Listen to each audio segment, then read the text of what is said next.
Chapter 59 The Will. As soon as Barrows had left the room, Norte looked at Valentine with that peculiar expression which conveyed so much deep meaning. The young girl perfectly understood the look, and so did Villefort, for his countenance became clouded, and he knitted his brow angrily. He took a seat and quietly awaited the arrival of the notary. Norte saw him seat himself with an appearance of perfect indifference, at the same time giving a side look at Valentine, which made her understood that she also was to remain in the room. 3/4 of an hour after, Barrows returned, bringing the notary with him.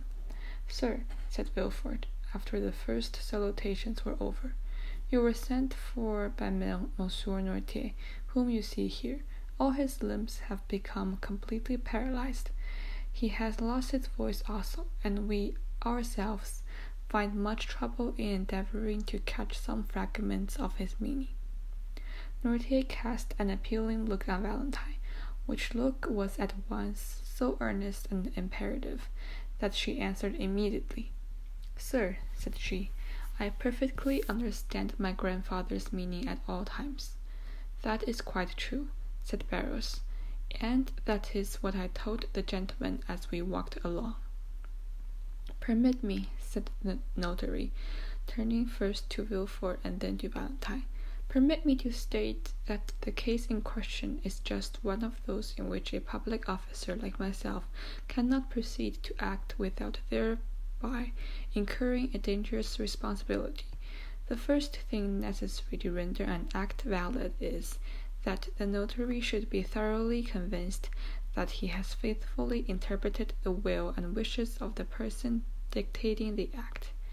Now, I cannot be sure of the approbation or disapprobation of a client who cannot speak, and as the object of his desire or his repugnance cannot be clearly proved to me on account of his want of speech, my services here would be quite useless, and cannot be legally exercised." The notary then prepared to retire. An imperceptible smile of triumph was expressed on the lips of the procurator. Norte looked at Valentine with an expression so full of grief that she arrested the departure of the notary. "Sir," said she, "the language which I speak with my grandfather may be easily learned, and I can teach you in a few minutes to understand it almost as well as I can myself. Will you tell me what you require in order to set your conscience quite at ease on the subject?" "In order to render an act valid, I must be certain of the approbation or disapprobation of my client. Illness of the body would not affect the validity of the deed, but sanity of mind is absolutely requisite." "Well, sir, by the help of 2 signs you may ascertain with certainty that my grandfather is still in the possession of all his mental faculties. Monsieur Nortier, being deprived of voice and motion, closes his eyes when he wishes to signify yes, and winks them when he means no. You now know quite enough to enable you to converse with Monsieur Nortier. Try." Nortier gave Valentine such a look of tenderness and gratitude that it was comprehended even by the notary himself. "You have heard and understood what your granddaughter has been saying, sir, have you?" asked the notary. Nortier closed his eyes. "And you approve of what she said? That is to say, you declare that the signs which she mentioned are really those by means of which you are accustomed to convey your thoughts?" "Yes." "It was you who sent for me?" "Yes." "To make her will?" "Yes." "And you do not wish me to go away without fulfilling your original intentions?" The old man winked violently. "Well, sir," said the young girl, "do you understand now, and is your conscience perfectly at rest on the subject?" But before the notary could answer, Villefort had drawn him aside. "Sir," said he, "do you suppose for a moment that a man can sustain a physical shock, such as Monsieur Nortier has received, without any detriment to his mental faculties?" "It is not exactly that, sir," said the notary, "which makes me uneasy, but the difficulty will be in arriving at his thoughts and intentions, so as to be able to elicit his answers." "You must see that to be an utter impossibility," said Villefort. Valentine and the old man heard this conversation, and Noirtier fixed his eyes so earnestly on Valentine that she felt bound to answer to the look. "Sir," said she, "that need not make you uneasy, however difficult it may at first sight appear to be. I can discover and explain to you my grandfather's thoughts, so as to put an end to all your doubts and fears on the subject. I have now been 6 years with Monsieur Noirtier, and let him tell you if ever once, during that time, he has entertained a thought which he was unable to make me understand." "No," sighed the old man. "Let us try what we can do, then," said the notary. "You accept this young lady as your interpreter, Monsieur Noirtier?" "Yes." "Well, sir, what do you require of me, and what document is that you wish to be drawn up?" Valentine named all the letters of the alphabet until she came up to W. At this letter the eloquent eye of Noirtier gave her notice that she was to stop. "It's very evident that it is the letter W which Monsieur Noirtier wants," said the notary. "Wait," said Valentine, and, turning to her grandfather, she repeated, "W-A, W-E, W-I." The old man stopped her at the last syllable. Valentine then took the dictionary, and the notary watched her while she turned over the pages. She passed her finger slowly down the columns, and when she came to the word "will," Noirtier's eye bade her to stop. "Will!" cried the notary. It's very evident that Monsieur Noirtier is desirous of making his will." "Yes, yes, yes," motioned the invalid. "Really, sir, you must allow that this is most extraordinary," said the astonished notary, turning to Villefort. "Yes," said the procureur, "and I think the will promises to be yet more extraordinary, for I cannot see how it is to be drawn up without the intervention of Valentine, and she may, perhaps, be too much interested in its contents to be a suitable interpreter of the obscure wishes of her grandfather." "No, no, no," replied the eye of the paralytic. "What?" said Villefort. "Do you mean to say that Valentine is not interested in your will?" "No."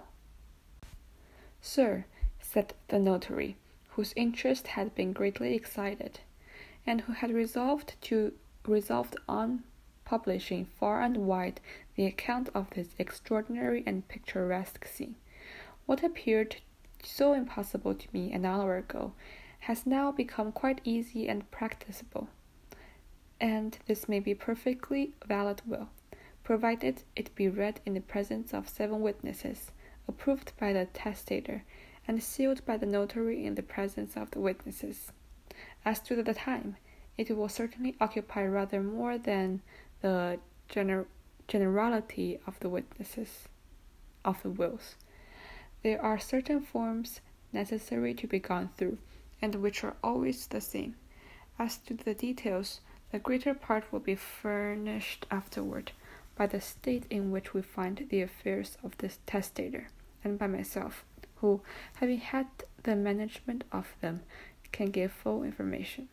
But besides all this, in order that the instrument may not be contested, I am anxious to give it the greatest possible authenticity.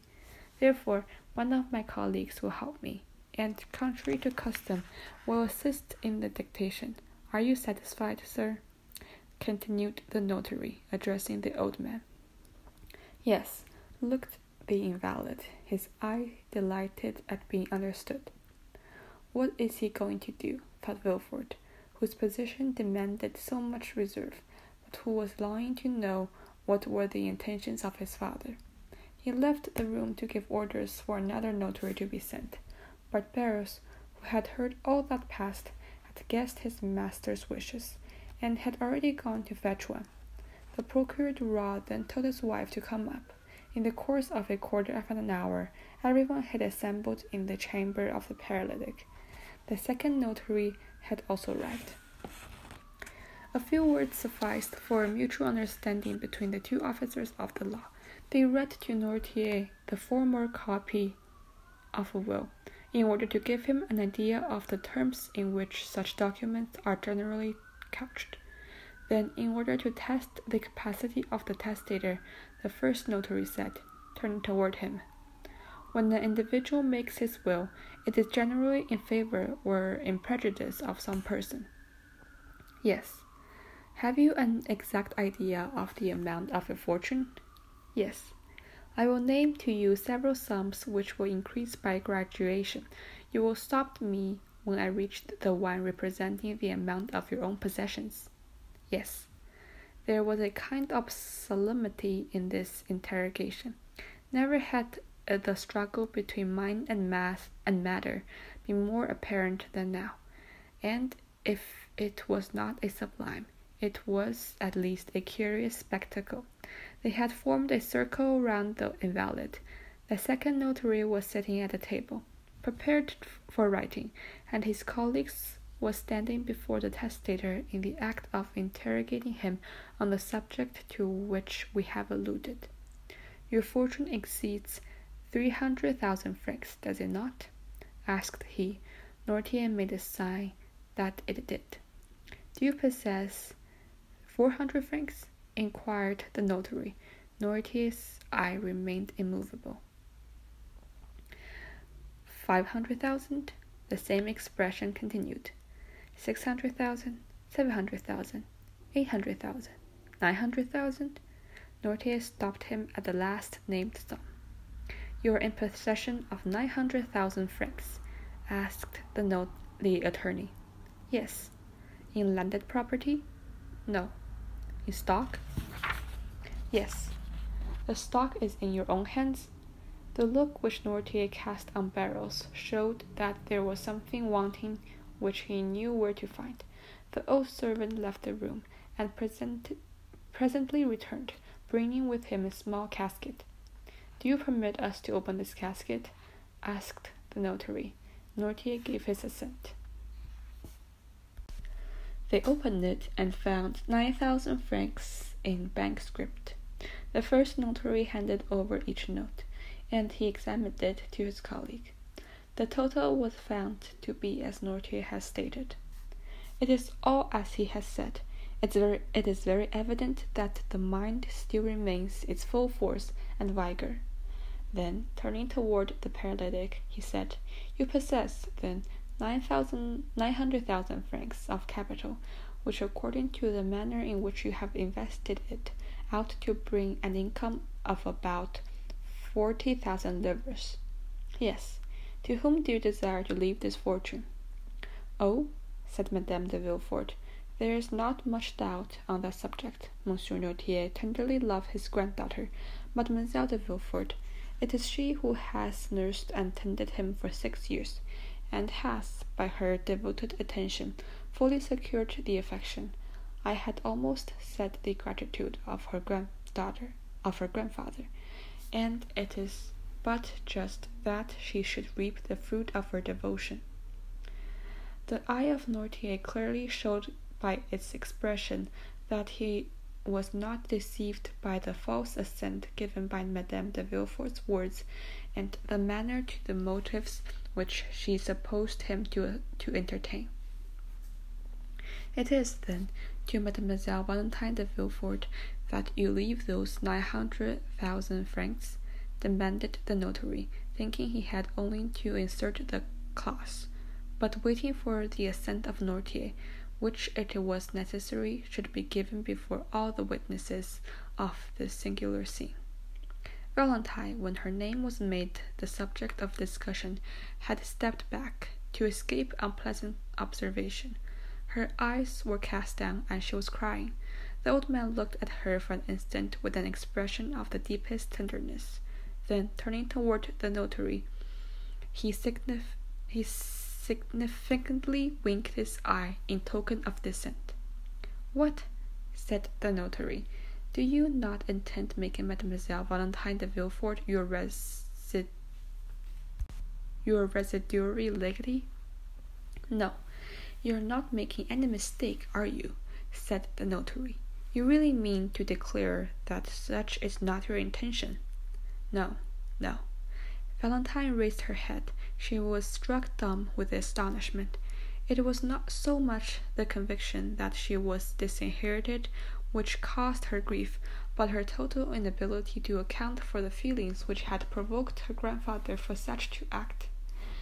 But Noirtier looked at her with so much affectionate tenderness that she exclaimed, "Oh, grandpapa, I see now that it is only your fortune of which you deprive me. You still leave me the love which I have always enjoyed." "Yes, yes, most assuredly," said the eyes of the paralytic, for he closed them with an expression that Valentine could not mistake. Thank you," murmured she. The old man's declaration that Valentine was not the destined inheritor of his fortune had excited the hopes of Madame de Villefort. She gradually approached the invalid, and said, "Then, doubtless, dear Monsieur Noirtier, you intend leaving your fortune to your grandson, Edward de Villefort?" The winking of the eyes which answered this speech was the most decided and terrible, and expressed a feeling almost amounting to hatred. "No," said the notary. "Then perhaps it is to your son, Monsieur de Villefort?" "No." The two notaries looked at each other in mute astonishment. Villefort and his wife blushed, then one from shame, the other from anger. "What have we all done, then, dear grandpapa?" said Valentine. "You no longer seem to love any of us." The old man's eye passed rapidly from Villefort and his wife, and rested on Valentine with a look of unutterable fondness. "Well," said she, "if you love me, grandpapa, try and bring that love to bear upon your action at this present moment. You know me well enough to be quite sure that I have never thought of your fortune. Besides, they say I am already rich in right of my mother, too rich even. Explain yourself, then." Noirtier fixed his intelligent eye on Valentine's hand. "My hand?" said she. "Yes, her hand," exclaimed everyone. "Oh, gentlemen, you see it is all useless, and that my father's mind is really impaired," said Villefort. "Ah," cried Valentine, suddenly, "I understand. It is my marriage you mean, is it not, dear grandpapa?" "Yes," sighed the paralytic, casting on Valentine a look of joyful gratitude of having guessed his meaning. "You are angry with us all on account of this marriage, are you not?" "Yes." "Really, this is too absurd," said Villefort. "Excuse me, sir," replied the notary. "On the contrary, Monsieur Noirtier's meaning is quite evident to me, and I can quite easily connect the train of ideas passing in his mind." "You do not wish me to marry Monsieur Franz d'Épinay," observed Valentine. "I do not wish it," said the eye of her grandfather. "And you disinherit your granddaughter," continued the notary, "because she has contracted an engagement contrary to your wishes." "Yes, so that, but for this marriage, she would have been your heir." "Yes." There was a profound silence. The two notaries were holding a consultation as to the best means of proceeding with the affair. Valentine was looking at her grandfather with a smile of intense gratitude, and Villefort was biting his lips with vexation, whilst Madame de Villefort could not succeed in repressing an inward feeling of joy, which, in spite of herself, appeared in her whole countenance. "But," said Villefort, who was the first to break the silence, "I consider that I am the best judge of the property of the marriage in question. I am the only person possessing the right to dispose of my daughter's hand. It is my wish that she should marry Monsieur Franz d'Épinay, and she shall marry him." Valentine sank weeping into a chair. Sir, said the notary, how do you intend disposing of your fortune in case Mademoiselle de Villefort still determines on marrying Monsieur Franz? The old man gave no answer. You will, of course, dispose of it in some way or other. Yes. In favor of some member of your family? No. Do you intend devoting it to charitable purposes, then? Pursued the notary. Yes. But, said the notary, you are aware that the law does not allow a son to be entirely deprived of his patrimony. Yes. You only intend, then, to dispose of the part of your fortune which the law allows you to subtract from the inheritance of your son. Noirtier made no answer. Do you still wish to dispose of all? Yes. But they will contest the will after your death. No. My father knows me, replied Villefort. He is quite sure that his wishes will be held secret by me. Besides, he understands that in my position I cannot plead against the poor. The eye of the Noirtier beamed with triumph. What do you decide on, sir? Asked the notary of Villefort. Nothing, sir. It is a resolution which my father has taken, and I know he never alters his mind. I am quite resigned. These 900,000 francs will go out of the family in order to enrich some hospital, but it is ridiculous thus to yield to the caprices of an old man, and I shall, therefore, act according to my conscience. Having said this, Villefort quitted the room with his wife, leaving his father at liberty to do as he pleased. The same day the will was made. The witnesses were brought. It was approved by the old man, sealed in the presence of all, and given in charge to Monsieur Deschamps, the family notary.